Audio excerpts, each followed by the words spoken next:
Welcome back to The Explainer. Today, we're diving straight into the microcosm.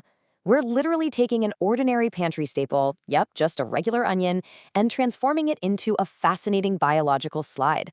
If you've ever wondered how scientists actually prep specimens to clearly see the hidden building blocks of life, well, you're in exactly the right place. So it all starts with a really fundamental challenge. How exactly do we reveal the invisible building blocks of an everyday onion? Think about it. When you hold an onion, you're actually holding millions of tiny interconnected cells, but they are totally invisible to the naked eye. And honestly, even under a microscope, plant tissue can be incredibly transparent and just really hard to decipher. So the puzzle we're solving today is how to perfectly extract, treat, and mount this biological material so those hidden cellular structures become crystal clear. Okay, here's our roadmap for today. First, meet your onion. Second, extracting the peel. Third, staining and rinsing. Fourth, the perfect mount. And finally, revealing cell structures. Let's get into it. All right, section 1, meet your onion. We're going over the basic preparation here.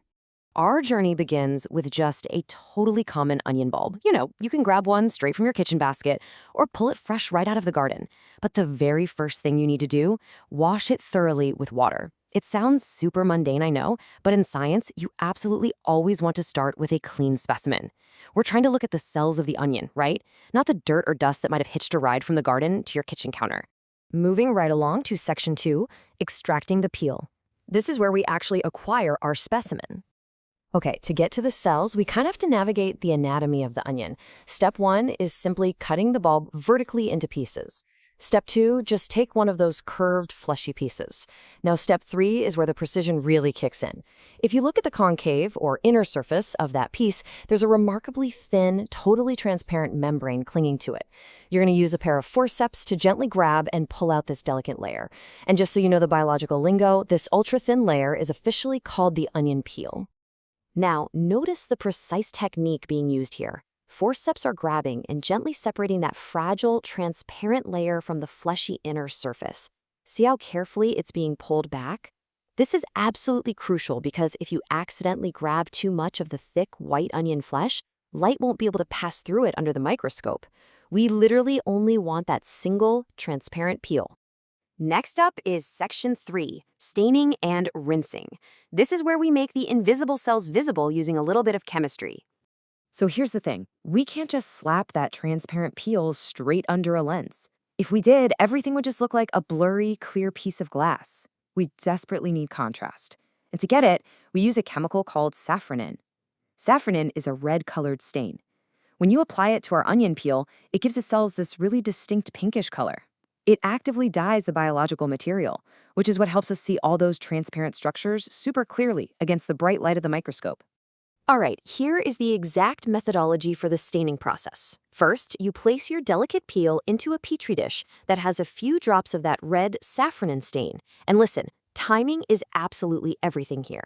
You leave it in there for exactly 30 seconds. Too short and the cells won't take the dye, too long and the specimen gets way too dark to see through. After that, step 2, use a really thin brush to carefully transfer the dyed peel to another petri dish, this one just containing clean water. And step 3 is the rinse. We have to rinse away the extra stain so that only the cellular structures that actually absorb the dye are the ones that stand out. Which brings us to section 4, the perfect mount. We're focusing on preparing the slide now, and technique is everything here. Using your thin brush again, you need to carefully place the stained and rinsed onion peel completely flat onto a clean glass slide. And I really, really want to stress the word carefully. You have to make sure the peel doesn't break, and honestly, even more importantly, that it doesn't fold over on itself. If the peel folds, well, you'll be looking at overlapping layers of cells, which will completely ruin our final microscopic view and turn it into this confusing, dark jumble. It just has to be perfectly flat. Okay, once the peel is nice and flat, we introduce our second chemical, glycerin. You're going to put just a single drop of glycerin directly over the onion peel right there on the slide. Now, glycerin actually serves 2 massive purposes in slide preparation. First, it acts as a preservative to stop the cells from drying out, because remember, they're about to be exposed to air and at really bright light. Second, glycerin's optical properties actually improve the clarity of the specimen, giving us a much better visualization of the cells. Now check out the pro tips shown right here. That square glass cover slip isn't just dropped flat onto the slide. Nope. A needle is actually used to support it, lowering it super slowly at a precise 45-degree angle. Let me tell you, this is a classic laboratory technique that separates a total novice slide from a true professional one. Let's quickly summarize that final mounting process because it really is so vital. First, you add your drop of glycerin to preserve and clarify. Second, you lower that cover slip at a 45-degree angle using a needle. And why do we do that? It's to push the air out as it lowers, ensuring absolutely zero air bubbles get trapped underneath. Trapped air bubbles basically look like giant, dark rings under a microscope, and they will totally block your view of the cells. Finally, step 3, you take a piece of blotting paper and gently wipe off any extra glycerin that might have oozed out around the edges, giving you a perfectly clean, beautifully sealed slide. And finally, Section 5, Revealing Cell Structures. This is the big payoff for all our careful preparation. So let's place our perfectly prepared slide under the microscope. And you know, the most brilliant thing about this is that you don't even need a massive, expensive laboratory setup. Honestly, even a simple foldable paper microscope will unlock this hidden world as long as your preparation is done right. Just look at that. Through the lens, you can marvel at these incredible, distinct, almost brick-like structures that make up the tissue of the onion. Our 30-second safranin stain did its job perfectly, illuminating the cells and turning them that beautiful pinkish color. Plus, thanks to our perfectly flat mount and that drop of glycerin, everything is incredibly sharp and in focus, without a single annoying air bubble in sight. By walking through this explainer, we've successfully navigated the whole journey from a simple vegetable to individual cell anatomy. Looking at this microscopic view, we can definitively identify a few key structural components. That distinct outer boundary you see, the one creating that brick shape, is the cell wall. Right inside that is the cell membrane. See those dark, prominent dots sitting inside the cells? Those are the nuclei, basically the control centers of the cells. And finally, that jelly-like substance filling up the space inside the cell all around the nucleus, that's the cytoplasm.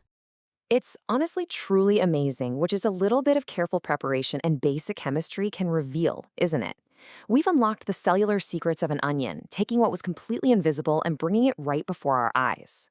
It really makes you wonder, if an ordinary onion holds this much beautifully structured microscopic complexity, what other hidden worlds are just waiting to be discovered right now in your very own kitchen? Stay curious, keep exploring, and we'll see you on the next explainer.